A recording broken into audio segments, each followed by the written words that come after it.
Welcome back to my channel. This is Lich Dragon.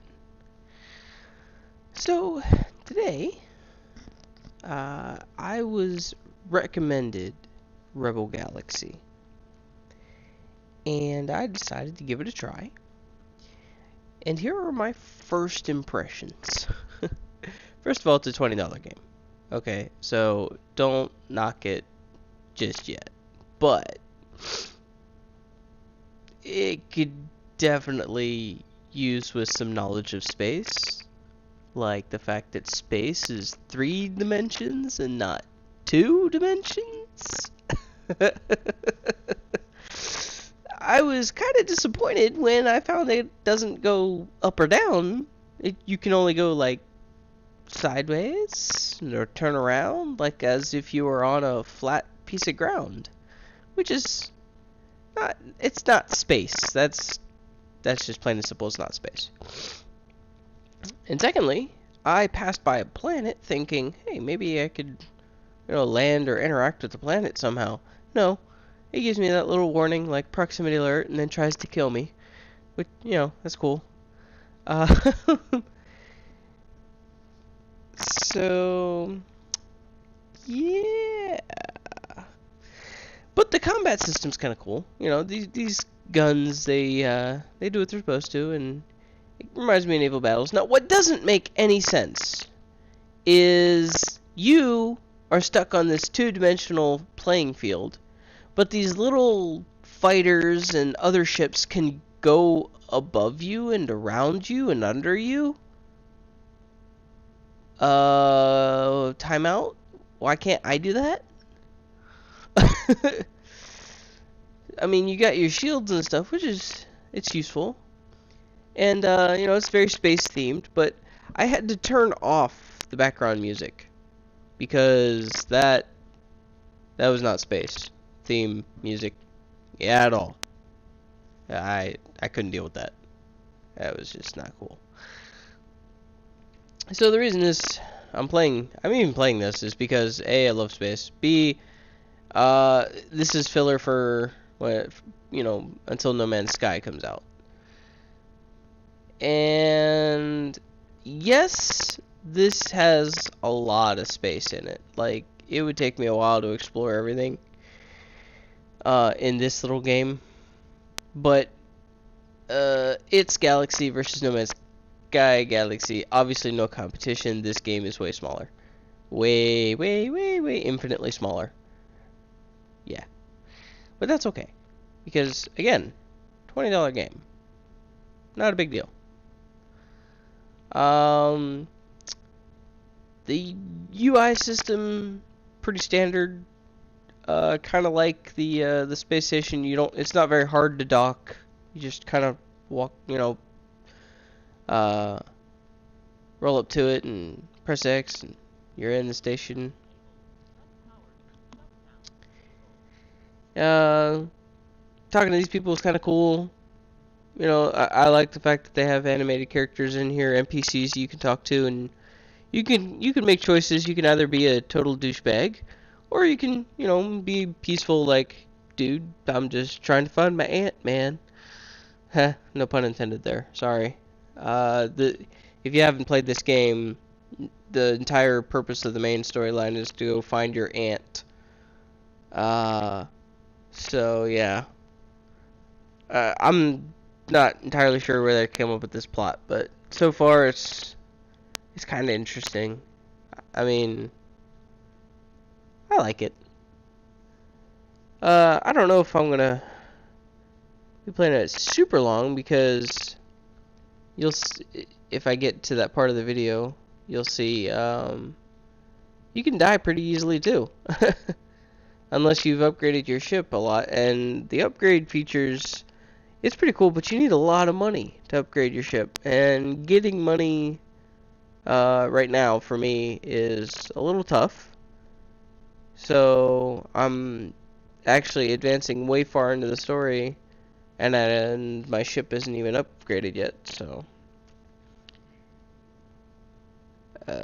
let's see, what else? They do have different ships, which is cool. You do occasionally run into like asteroid fields that you can mine in this game. I haven't figured it out yet, but it is an option. You can be a space pirate and do your thing, or be a trader.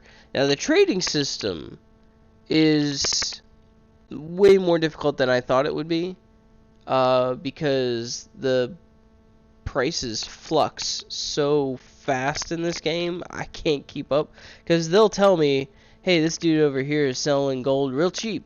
I'll go over there, and they'll have like 2 units of gold for like maybe only $100 less than what it was trying to be. And I'm like, that's not real cheap. Real cheap is like having 1,000 gold difference, you know, or 1,000 credit difference. Yeah, that is, it's a little silly. I don't know if I'll get into the trading system too much. I do like that they have voice acting in here. That's not something you see in some of these smaller games, but I thought it was a really neat feature.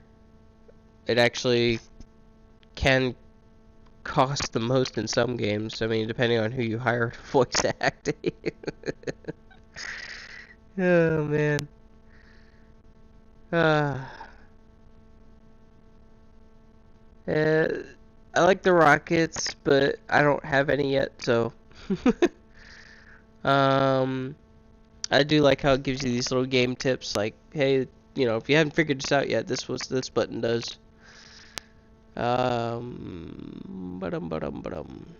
I mean, that's just my impressions about this game. It's definitely not even close to No Man's Sky. But if you like space games, you like blowing stuff up, this is a good little, nice little game, nice little teaser game. I think they could do a lot more with this. You know, like give it the extra dimension, like up and down. But hey, you know what? You do what you do. You're obviously new at this, so you know, do a little more research. Realize that space has 3 dimensions, not just 2, and you know, come back to it. It's fine. It bugs me because every space game I've ever played has 3 dimensions: up, down, left, right. You know, the whole XYZ axis. But yeah, that's what bothers me the most about this game, is that you can only move on a horizontal plane, not a vertical one. But yeah. Hey, what do you want for $20, right? I mean, other than that, it's not a bad game. Not a bad game. If you want to try it out, try it out. If not, you know, I can't really blame you. But I definitely needed something to fill the void until No Man's Sky comes out, because I was going stir crazy not being able to play any kind of cool space games. And this is a nice little teaser, nice little taste what a space game could be. I kind of like the broadside cannons though; those are neat. And you're probably tired of me talking now, so I'll probably cut this video short. Thanks for watching, and if you haven't watched my previous videos, check out my channel, Lich Dragon 89. I got a couple with Just Cause. I also played The Division, and I made a video using Warframe. I'm talking about No Man's Sky and my anticipation for the game, if you haven't watched that yet. And I'd like to thank the couple people who recommended this game to me. Rebel Galaxy, pretty cool game. I personally would give it like I think like a 7 out of 10. Why? Because it's cheap, and it's got really good graphics. It actually has a storyline. You know, there's a lot of mechanics to the game, but it doesn't get more than that because it's not very. I mean, you've got space, but you can't go in more than the two directions. So that's what really frustrates me, and that's why I'm giving a lower score than I normally would. But I mean, it's good. So check it out. Thanks for watching. Thanks for listening to me ramble on about this game. And hopefully you guys will follow me when I start playing No Man's Sky and my journey to the center. As always, Lich Dragon